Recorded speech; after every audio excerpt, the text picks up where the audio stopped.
জেঠুবাড়িতে lunch করার পর বসে পড়েছি অ্যালবাম দেখার জন্য। আর অ্যালবামের মধ্যে আমার ফটোই বেশি আছে, কারণ ছোটোবেলায় আমি জেঠুবাড়িতেই বেশিরভাগ সময় থাকতাম। সেই জন্য আমার ফটোই ওখানে বেশি দেখতে পাচ্ছি। আর দেখো আমার বাবার কোলে আমি আছি, আমার দাদুর কোলে, আমার ঠাকুমার কোলে বসে আছি। তো দেখো সুন্দর সুন্দর সময় কাটিয়েছি ওদের সঙ্গে, কিন্তু সেই ঘটনাগুলো আমার এখন মনে পড়ে না। আর আমি তখন খুবই ছোটো ছিলাম, তাই জেঠুরা গল্প করে আমি শুনি।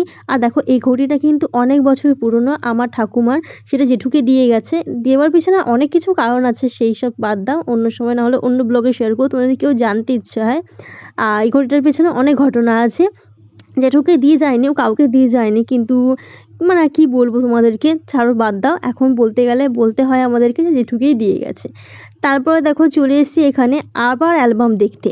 এখানে নতুন অ্যালবামগুলো বের করেছে জেঠু বাড়িতে। প্রত্যেক বছর মনসা পুজো হয়।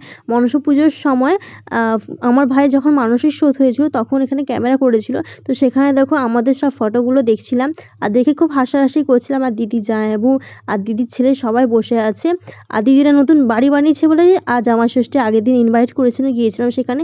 দেখো আমরা 3 জন খেতে গেছিলাম, বাবার জন্য তো বাবা তো আসেনি, কাজে গেছে।